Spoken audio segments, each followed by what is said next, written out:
terms that we employ that may not be immediately understood or known by the general public, and one of them is bookmatching, and what bookmatching is when it comes to veneers. And the fact that these are consecutive leaf flitch cut veneers allows a manufacturer or a company like us to make book matches, which creates a symmetric pattern down from emanating left and right from a center line.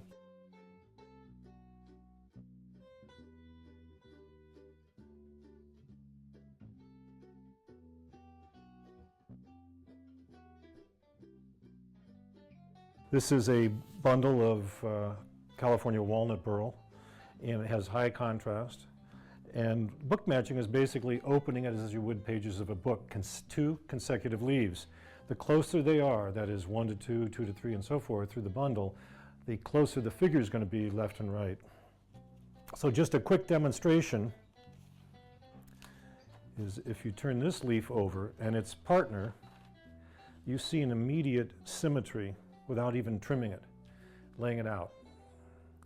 On steering wheels, and make reference to that frequently, in all wood wheels, a lot of the wheels are done with 4 consecutive leaves, 2 on the face, 2 on the back, and they create a symmetric line. But when you of course, cut out the veneer for the steering wheel, you don't see it as dramatically large like it is here. So this is what I mean by a book match and how it's employed design-wise in doing a steering wheel. There are some steering wheels, like the Rolls-Royce Phantom. We use 8 consecutive leaves of veneer, so we have 4 book matches on the face and 4 book matches on the back.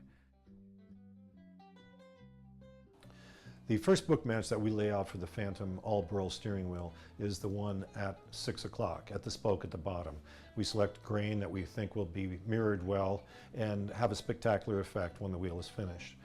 We cut those 2 pieces according to the template we have so that the upper part of them comes to the midpoint of the 2 spokes on the upper left and right. Book matches are made there, which are actually mirror images of each other. After those book matches are finalized, the 2 pieces meet at the top at 12 o'clock and we form the final book match of the Phantom wheel.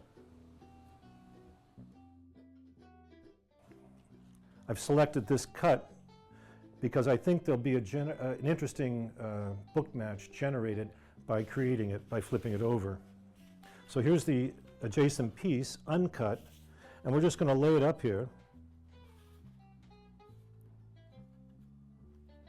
so that we have found its counterpart on the other side.